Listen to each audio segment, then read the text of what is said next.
track your movement. And so what Facebook and WhatsApp has now is done is to try and circumvent Apple, and for the markets where they have a big crowd of followers and subscribers, they're now having WhatsApp take over all of that data and handing it over to Facebook. So if you were to move, where would you move to? Telegram is one option. The other that was given this morning includes Signal and so on. Do you see yourself move away from Facebook or WhatsApp, or do you think that they track you in any case and there's no real use for you to make this sort of drastic change? Let me hear your thoughts on it. 0786 10 11 12. It is 13 minutes now after 8 o'clock. Right. Let's talk to Professor Adam Habib. He has begun a new chapter in his career that has spanned over 4 decades in academics and administration in the fields of education, democracy and development. The former Vice-Chancellor and Principal of the University of Witwatersrand is now heading up the School of Oriental and African Studies at the University of London. During his nearly 8-year tenure at Wits University, he was caught up in the midst of the unprecedented #fees must fall protests and had been sometimes finding himself butting heads with students. In 2020, he had to navigate the shift to online higher education due to the coronavirus pandemic. And in this segment of News Reviews and Analysis, we discuss the higher education sector, COVID-19 and politics. We are joined by Professor Adam Habib, Director of the School of Oriental and African Studies at the University of London and former Vice-Chancellor and Principal at Wits University. Professor, assalamu alaikum and shukran so very much for your time. Wa alaikum salam, and thank you for having me. Lovely being with you this morning. What are your thoughts the year 2021? We're all thinking it's going to be a different new year altogether, but clearly not the case. We're in a very challenging time for very many people around the world, and particularly in South Africa. Perhaps just some of your opening remarks about the time we find ourselves in. So it's a kind of surreal time. I was hoping that it would be a new year, and in some senses we can start putting the pandemic behind us.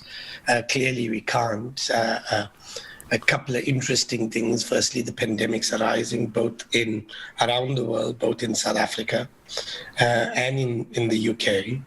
Ironically, I still haven't been off to the UK because my flights were cancelled 3 times in the last 2 weeks. And so I'm running SOAS from Cape Town, ironically, because that's the only way I can seem to do it for now until we get a flight. So clearly 2020 is still going to live with us in 2021, at least for a period of time.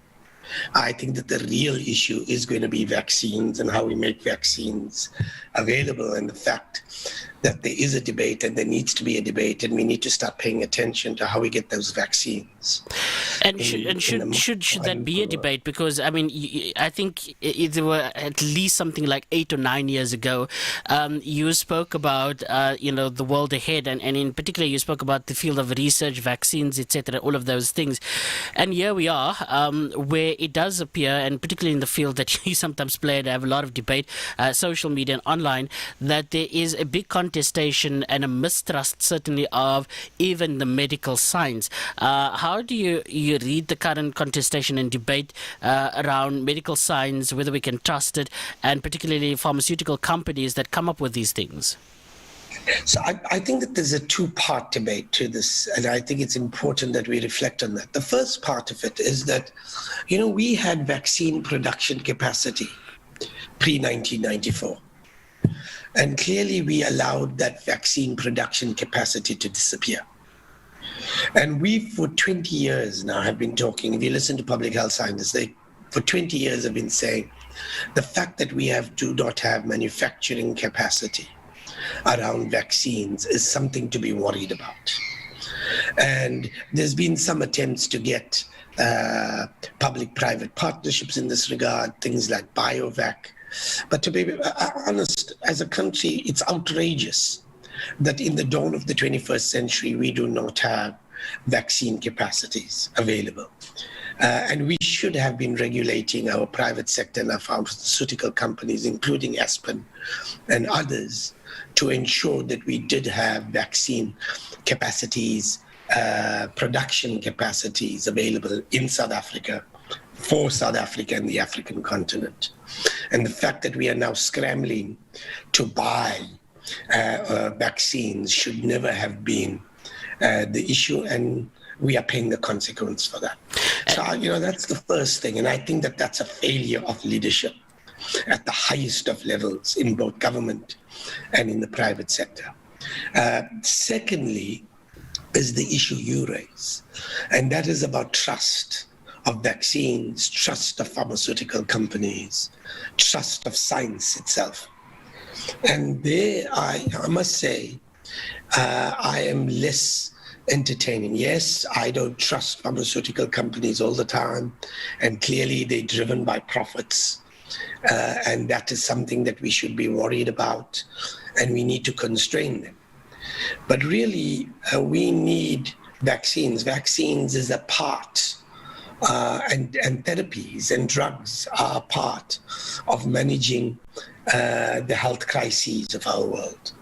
And there is incredible evidence. There is overwhelming empirical evidence that shows that if you do this well, and if you think it through, and if you regulate it well, that you can have health can be addressed and people's lives can be dramatically improved if we bring the health and public health and drugs and therapies together.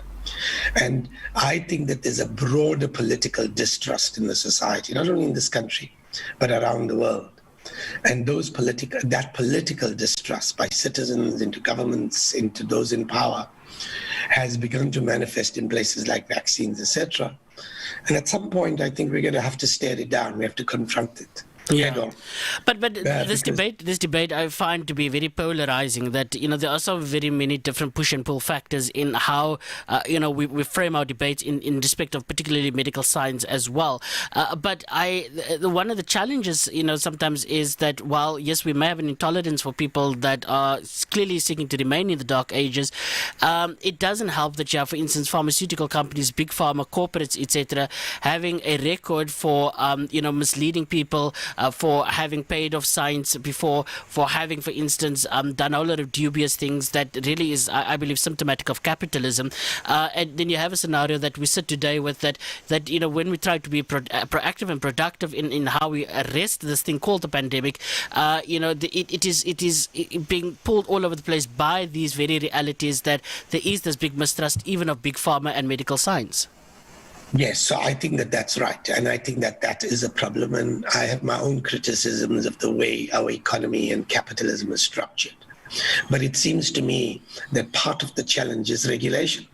I mean, if you give big pharma carte blanche and allow them to do what they need to do, effectively you're in trouble, because what you're allowing our drug and our therapies and our public health to be driven by is simple, crude profit.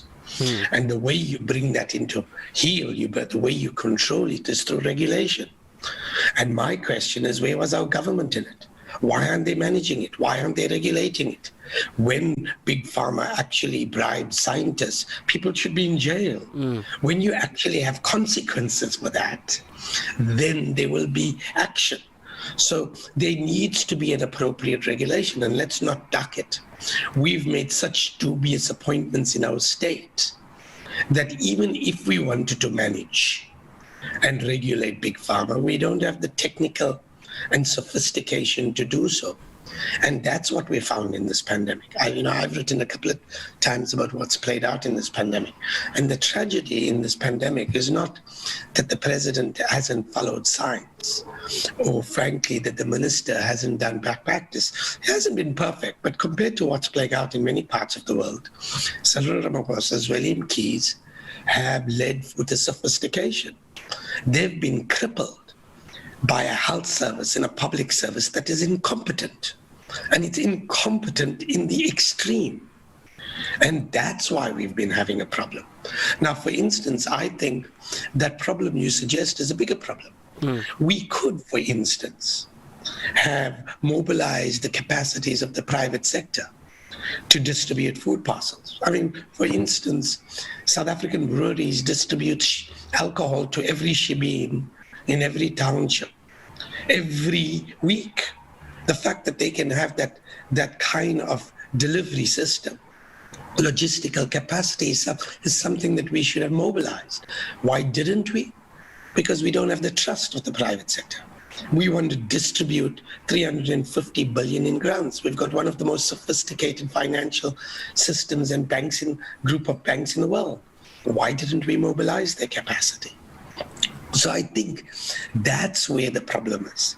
Now, I think that there's some hope that is emerging. So I was reading in the newspaper the other day that the medical aids are going to purchase the vaccine at a slightly higher rate, and that profit will be redeployed for getting vaccines for the broader public. I think that that's exactly the kinds of win-win situation that we need. Now we need to make sure that the bloody buggers in the state don't steal the bloody money. That's the problem. So, we need to be regulating capital. We need to be regulating the pharmaceuticals. But if you can only do that if you've appointed the right people who know how to write and who can actually read a balance sheet and know what public policy is and know how to regulate. If you appoint all of the other people without capabilities on crude grounds of pigmentation, etc. Now, I'm not suggesting transformation mustn't be done. It has to be done. But it must be done in cognizance of capabilities, not by simply not ignoring capabilities. And we have transformed public institutions. I know we transformed it. It's changed. Its demographics have changed, but its capabilities have enhanced. And it seems to me that kind of alignment has to be brought in. And there are too many politicians that don't do that. Going to Parliament. And tell me how many of those MPs will get a job in a normal corporate. Go to our higher education portfolio committee. Many of them haven't taught in a university. They have no experience of what a university is. Their only experience of universities is how to burn buildings and toy outside the Vice-Chancellor's office. And what did we do? We put them in the portfolio committee of higher education and training. Which country does that? This is just madness. And so I think we need a serious wake-up call and a serious, frank conversation as a nation. Are we serious about our future? Are we serious about our collective future? Because otherwise, we will not be able to manage. And this pandemic is the first of many global challenges coming our way. We better develop the public capacities and the private capacities, but definitely the public capacities to manage the challenges that are coming our way. Professor Adam Habib is talking to us this morning for the Friday morning extended conversation. You can see, of course, the discussion live up on the Radio 786 Facebook page, or simply stick around with us here on 100.4 FM. It is 26 minutes now after 8 o'clock. I want to pivot to your role and time at Wits University, because you came to the job, quite optimistic, and there you go, a couple of years down the line, confronted with hashtag fees must fall. It was kind of influenced by Rhodes Must Fall, yet Cape Town in UCT, and then the birth to this new movement for free higher education. And I know your views, because you've expressed them on several occasions and platforms where you said that fees must fall was a legitimate demand, that for free higher education, or at least for education that is accessible to the poor. But as it were, there were lots of dynamics certainly to this debate and this particular protest that we saw on your campuses. Talk to me about that moment. When it first confronted you, what were your thoughts, and the ensuing relationship that became quite tense at times with students? Yeah, I mean, in a lot of ways, I was very optimistic when I started at Wits. I ended very optimistically at Wits, but that, as you say, there were difficult times in between. And the first difficult time was, of course, fees must fall. And in a sense, my first thought when fees must fall is how ironical. Yeah, it's somebody you've been arguing for a long while about at least a social democratic political economy. I've been arguing for a long while about addressing inequality. I've been arguing a long while about access to higher education for poor people. And here, when you become Vice-Chancellor, the biggest social struggles in the post-apartheid era manifest themselves on your watch. And so, in a sense, if you like, that was the way history dealt its cards. And it's a bit of an irony. I would have always imagined being on the barricades rather than having to manage the barricades. But that was, it seemed to me, That's how the cards play themselves out. As I've said to you before, I think that the demand for enabling education and world-class education for poor people and children of the working class and the disadvantaged the demand is uncontestable. We have to have that. The big question that I have is, how do you do that struggle and how you conduct that struggle? What it's not worth doing is what has happened in many other parts of the continent. You demand free education, the quality of the place falls apart. And then you don't address inequality. All you do is you reproduce the inequalities of our society. And that's the real danger. And so the trick is, how do you keep both excellence, and that requires money, and, if you like, access in play with each other. And but some say there's a disconnect there. But some say there's a disconnect there, because in any case, the kid from Alexandria that would have pitched up at your university would have been able to qualify to get into the university in the first place. So excellence, there's a certain degree of excellence there already. It's now about how do you ensure access, to further excellence, but it does appear to come at a price. No, well, firstly, that's not entirely true. Tell me a kid in Alexander who was trying to get into Wits and didn't get in. And we didn't make arrangements to find the money for them. And so that's very symbolic. People use that. But when we come to the empirical evidence. Now, firstly, let's be honest. The kid in Alexander often doesn't get into university, or doesn't get into Wits and UCT, because the kid in Alexander is burdened by a bad schooling system. And the guys who come to Wits and UCT are the guys who come through at least a decent schooling system. And so generally, the children of the working class, if they do make the university system, get into the poorer of the institutions and the weaker of the institutions. Now, we're trying to address that, and we have managed to do some of it. 48% of the students that come to Wits are first generation now. But that's the first thing that is important to understand. The second is, if you bring them in, we've got to figure out how to enable access. But we have to ensure that when we enable access, we don't compromise the quality of education we give them. Now, if you say free education and the state doesn't make up for that, then you are going to impact on the quality of education, because you won't be able to pay salaries, you won't be able to pay people good things. And the next time there's a pandemic around, there's no vaccine trials at Wits, there's no drug therapies at Wits, and we will not be producing the kinds of doctors that are world class. And so the question is, if you want to address the issue of access and the financing of access, that's not a university question. World over, it's a governmental question. It's a question of public policy choice. And that's the point that I was making. And actually, the students are right to raise it as an issue. But they're raising it by government and by the universities, and not at government. More importantly, and this is where the real danger is, the way they were going about doing it was also problematic. You cannot have a commitment to free education and burn places down. You cannot say you're fighting for a greater cause and a humanitarian cause and do what you did at CPUT, which is take guards, security guards, and lock them in a building and try to burn the building down. That's not, you can't claim to want to build a better humanity and be a terrible human being by trying to kill people. That's just not how the world gets changed for the better. And our problem is a large number of these student activists are attached to political parties who have malevolent politicians who got us into the mess in the first place. And so what they want to become is politicians in parliament. And they've learned the politics from these politicians. And what do they want to do? They behave in a way that protects the very state that made the decision. Yeah. That's the problem. Where is Fasiya Hassan? She's sitting in the ANC that made the very decisions that created the problem in the university.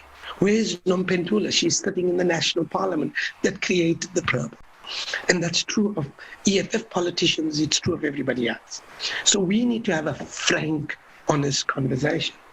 Yeah. And that's what we've been ducking, because we're all kind of looking at this in a kind of romanticized way. You know, romanticization is important in mobilization. but it doesn't change the world. We need some honest conversation. That's what we've been lacking as a society. Would that conversation have been very differently if you weren't on the other side of the barricades? And look, I say this very cautiously because I think you were one of the very rare vice-chancellors that had gone to speak to students in the way that you did. On several occasions, there was, several hours of conversations and meetings and long, tedious discussions that were being held and in very high-pitched emotions. But would you have seen this a bit and slightly differently, had you been just purely a political social commentator on the issue? Absolutely, I would have. I had no illusions about that. In part, when I went into the office of the Vice-Chancellor, I understood the complexity of the other side, because my responsibility is not only to advance social justice, but it is also to ensure that this institution doesn't collapse, that this institution continues, that this institution is financially sustainable so future generations can manage that. And that office reflected on it. And that's what I tried to do by writing the book, is to say, let me give you the perspective from the other side. And we need both of these perspectives coming into alignment with each other. I, in an earlier period, worked at UDW in a very, very volatile period. And at that point, I was only on the opposite side. And we made mistakes, and we destroyed what was UDW. By the time I left UDW, there was one professor in the entire humanities faculty. The place had collapsed. Its abilities had collapsed. Its capabilities had collapsed.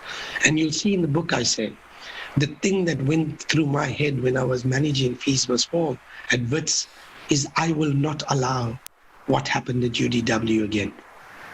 Those were mistakes, and we need to learn from those mistakes. And that's why. So I bring a set of skills that come from both sides, from the guy in the barricades, but from also the guy in the office that has to manage the institution. And I try to bring both of that together. Had I been one or the other, then obviously I would have only given you one angle.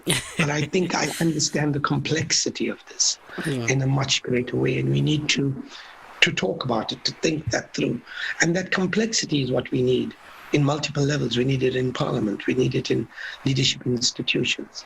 I want to make sure that Wits doesn't become, or at least I wanted to make sure Wits doesn't become ESCOM or Transnet. You saw what happened to ESCOM. The people who pay the consequences of lights going down are the poor and the marginalized. The rich have bought renewable energy, and they make sure that when the lights go down, the generators kick in. It's the poor and the middle classes that can't do that. And why did it happen? Because a bunch of malevolent politicians were running around saying, we're going to radically economic transform ESCOM, and utterly destroyed it. And that's what happened to public institution after public institution. Wits and a couple of others, universities and a couple of other public institutions are the only ones standing. And the only ones that are standing is because we stood down those malevolent politicians. And we stared them down and said, you will not destroy this place. And I think we need more of that. And in so doing, you caused quite a bit of upset with, a body of students that felt that you were a racist. They, in fact, Mqebo Dlamini at some stage, I remember, called you, you said you have an uncircumcised heart. There were several names that were thrown at you, in particularly saying that you had not been honest with the students and had oftentimes gone back on your word. How did you manage to keep your head high in the wake of all of these types of name calling and things that were happening? I mean, whether or not people still feel that you're a racist, we will have to consult with them. But as it were, how did you to manage the peripheral issues that came with this debate? So to be honest, firstly, what has happened in South Africa is a bunch of people who throw the race card at the easiest kinds of things. I've seen this happen amongst politicians, both in the ANC and the EFF, amongst activists. They use the race card as a way to disarm debate, to skew debate, to stop debate. And that's become a real problematic issue.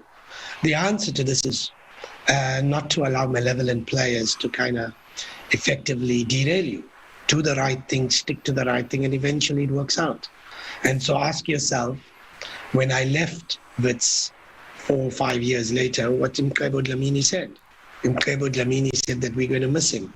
that he was managing a difficult situation in a difficult time, and he's leaving too soon.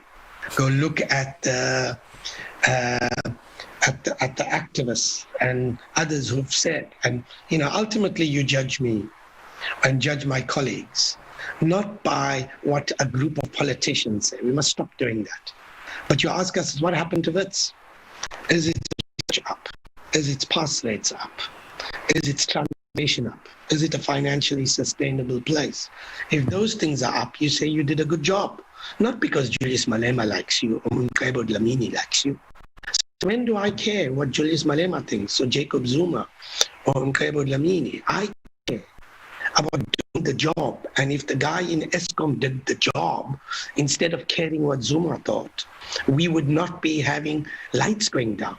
If the guy in SABC cared about doing the bloody job, instead of worried about what the politicians said, we would not be in the mess we are. If the guy in Danelle focused on doing the job, instead of worrying about what Isma Gashule said or what Freud Shivambu said, we would not be in the mess that we are. If the public health focused on appointing appropriate people, we would not have the crisis in this pandemic where we do tests but results don't come on time. We don't have capacity to get vaccines out.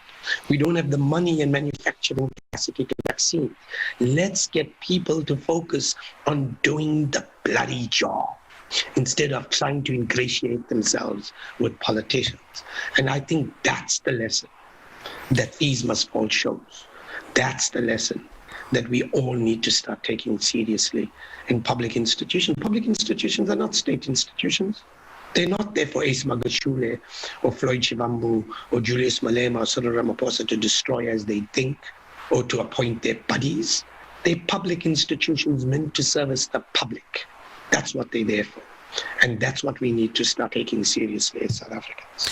We're talking to Professor Adam Habib this morning here on NRA on Radio 786. We're talking about his tenure at Wits University, his outlook on particularly the politics of this country, and now also trying to understand certainly the extent to which South Africa has a serious problem, be it from its politics to its academia, in the type of debate and discussions that happen online and so on. And we'll get into some of that in a short, but I want to quickly just wrap up with Fees Must Fall and the scenario that happened, and I'll bring the two together to save a bit of time.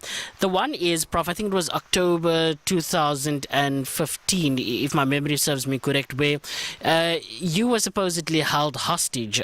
You came out later to say no, you weren't being held hostage, but you were there on the floor with Corolison and some of the students, and they demanded that you address them and you come to a resolution with some of the issues there. You were allowed phone calls, you were told to sit down, things like that.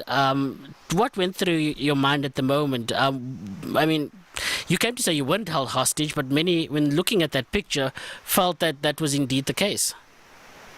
Yeah, so the story is as follows, right? So the way it actually played out was that I went to address the students, and the students said they wanted to go into the hall. And actually, as I said, the security team were there and said, we can let you go, here's the car. And I said, no, let's go in. And that when I sat down, actually the sitting down was very easy. It wasn't the students that offered me a chair. I said, no, let's sit down, because I asked Beatrice Lakay, who was one of the deputy vice-chancellors, to see if she can bring us some coffee and some nuts, because I'm kind of paranoid about putting on weight. So instead of eating sweets, I eat nuts. And so that's what we were doing. And by the way, what I had done there is never been new. I've done it on multiple other occasions. I've sat with people a couple of days before that. What had happened is the Saturday Star had actually run a headline that we were effectively held hostage. And then the students started taking that as a political spectacle. What went through my mind, this is the politics of spectacle that plays itself out. I'd been there before. I had understood it as an activist. I had understood it there. So I didn't really get freaked out by it. On multiple occasions, I had security that were all around us. They were there, and they said to me, we can take you out. And I said, no, there's no point in taking me out. It would just inflame situations. I can work this. The students wanted us to deliver on free education. We refused. Carolison, the whole council came down and sat with me. There's not many universities in the world where the council will come and sit with the Vice-Chancellor in the middle of a meeting with students. But they came. And when they sat with me, we all held the line. We're not giving in.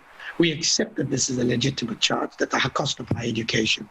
And this thing, but we sat there for 24 hours and said, but we will not make the concession as much as we sympathize.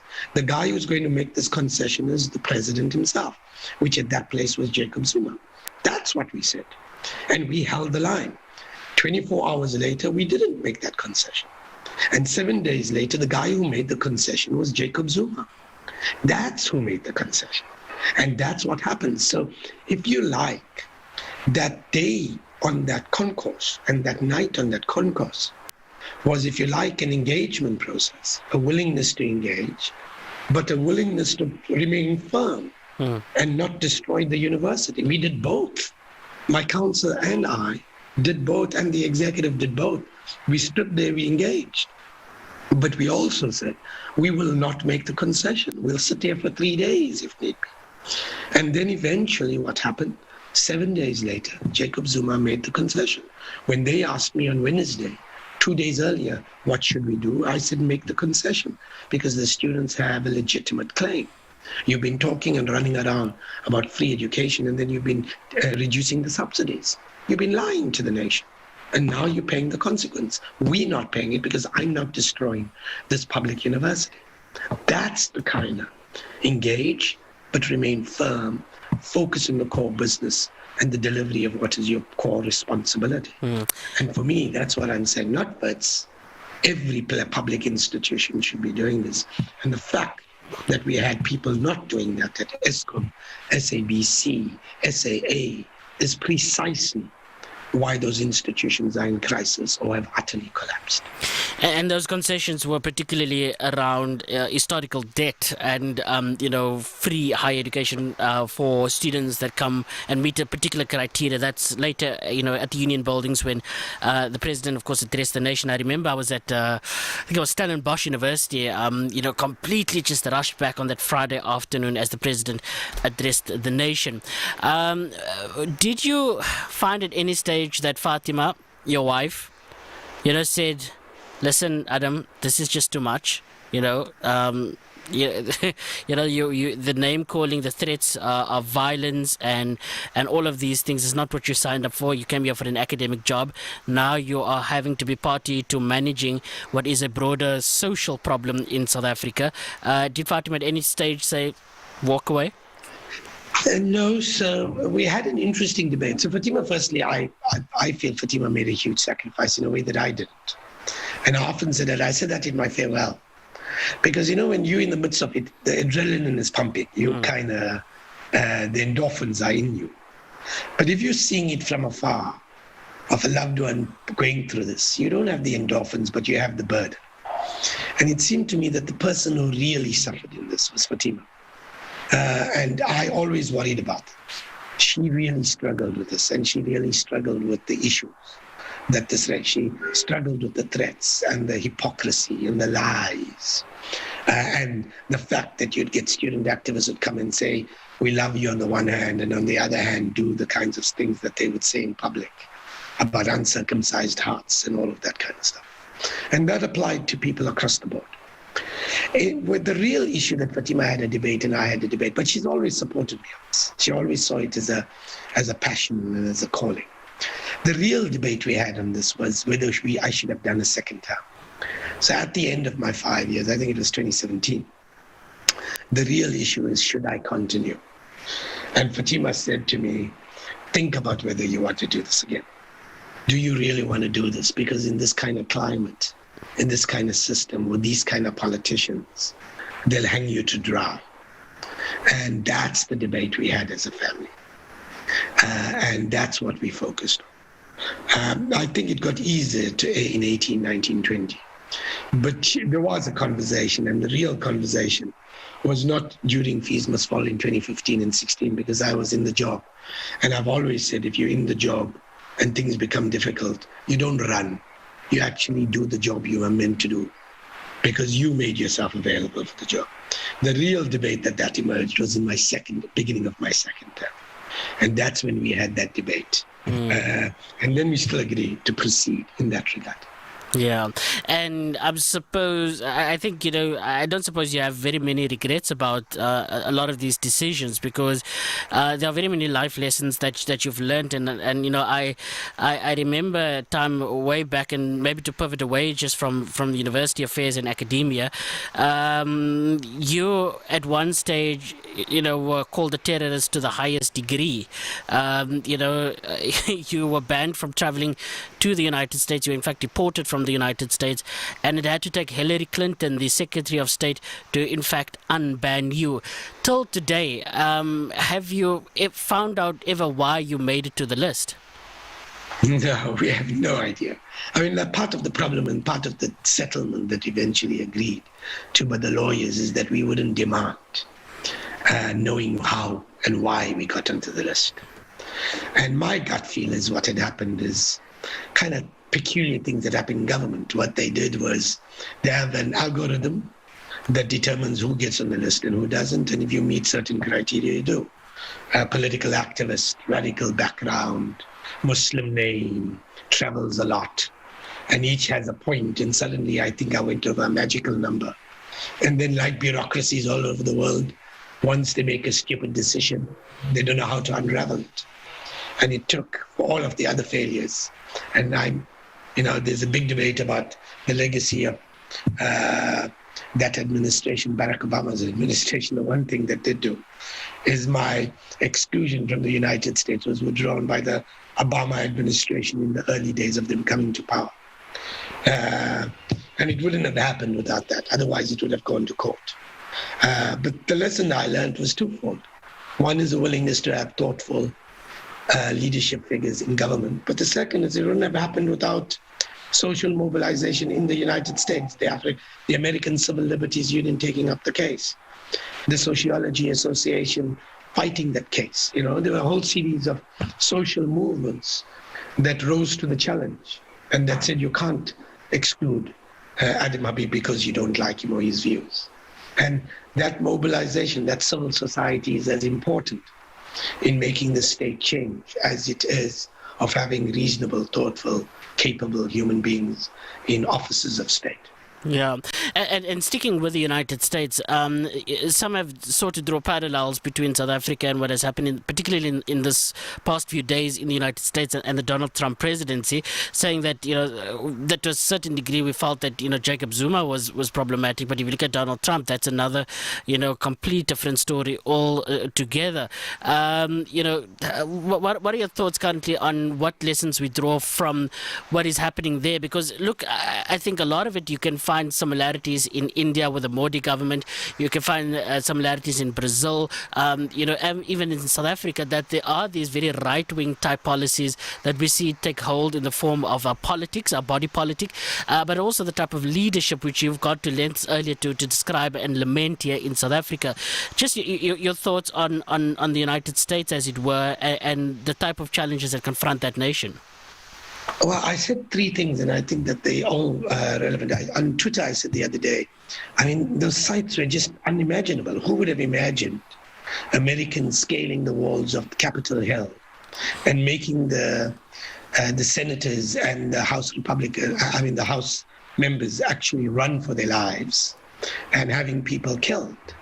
And in a lot of ways, somebody had said to me, Peter Gitoy I hadn't seen it, but somebody had done it on Twitter, saying he had described that behavior as similar to the EFF. And I said, I'm critical of the EFF in many ways, and they share similar kinds of nativist identities, etc.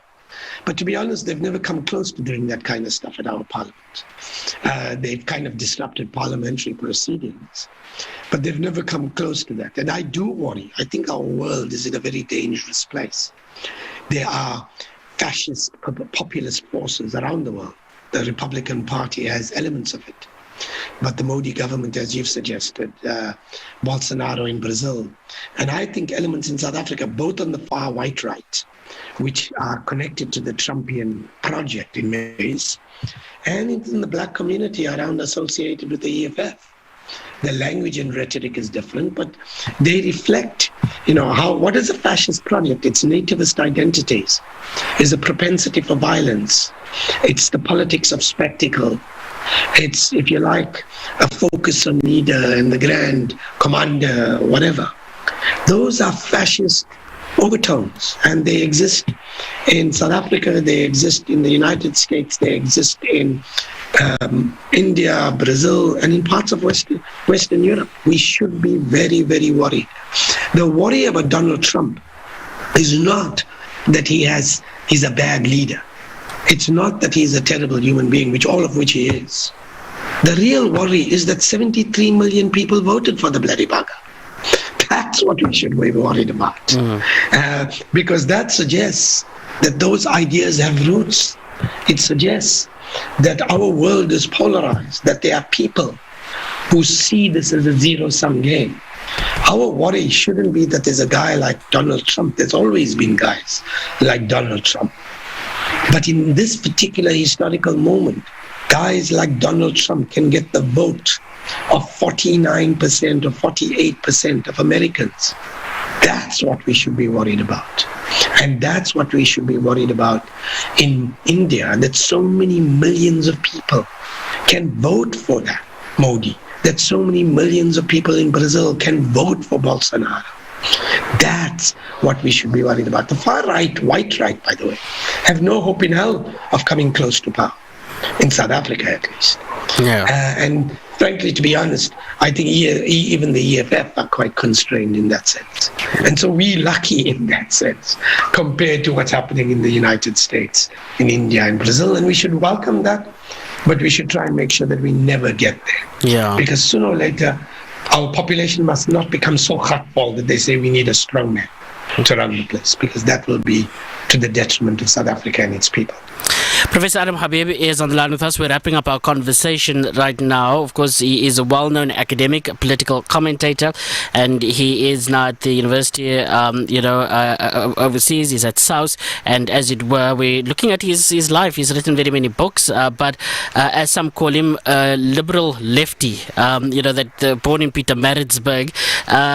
Let's go back there, Prof, to Pietermaritzburg. And what many people don't know is that you were once a failure, and something that left you terribly embarrassed, very scared of your father. And who would have thought, not who would have thought, did you ever think that your life would turn out to be just the way it has and the course that it has taken? No, absolutely not. I mean, the point about it is when people tell me, what do you want me to be? And what should I become? And I carry on saying, the way you land up is actually a path that you can never predict. In a sense, my father used to always say, you may plan, but the Lord plans. Mm-hmm. And ultimately, it's his plans that work. It doesn't mean you have no role. Of course, you have a role.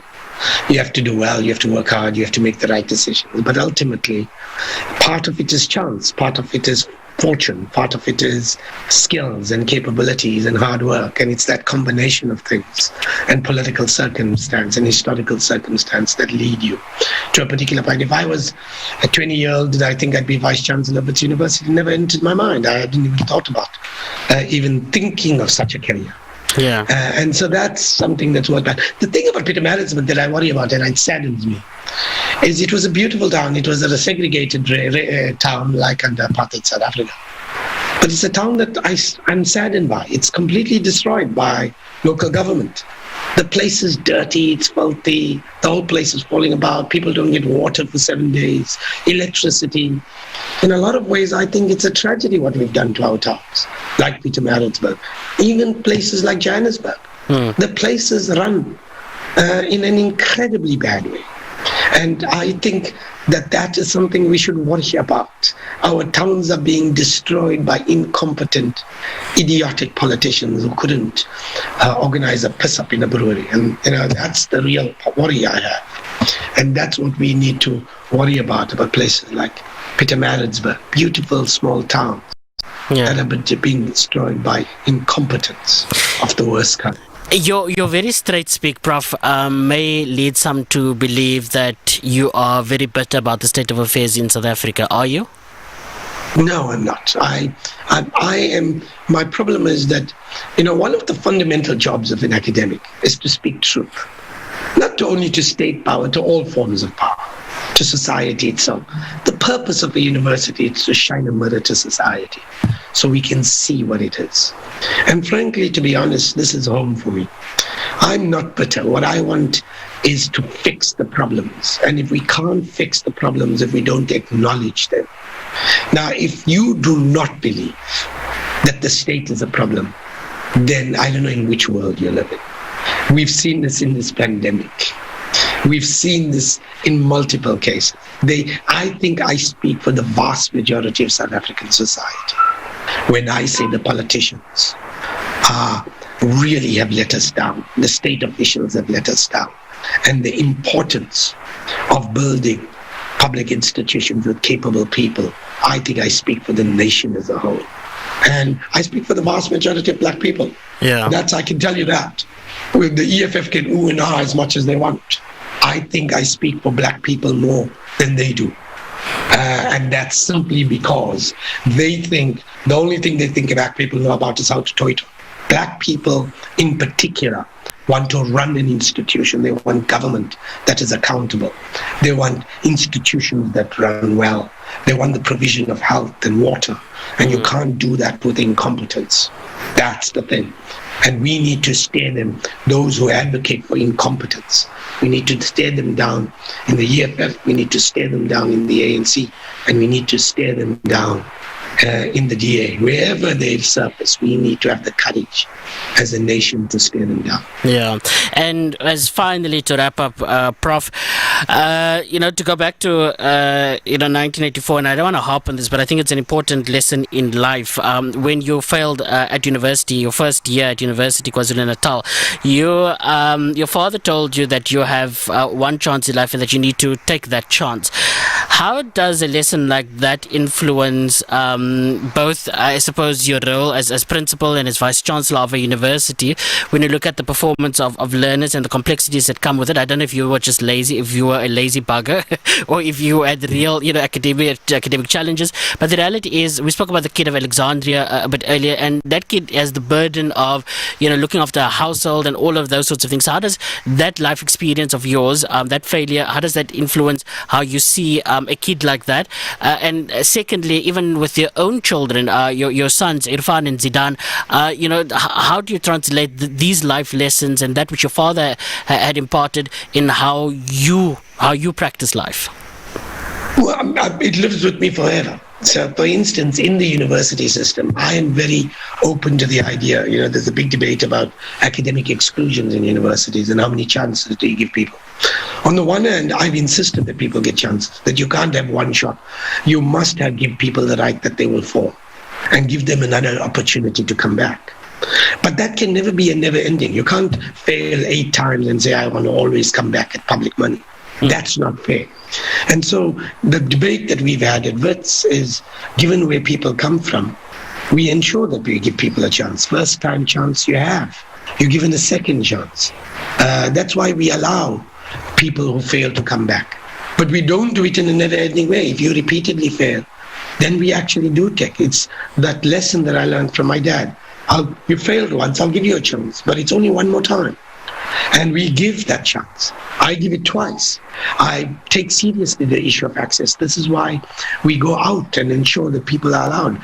Wits, for a research excellent university, has far higher proportions of people who come in from first-generation families. Why do we take that? Because access is important. Yeah. Allowing people, talented people.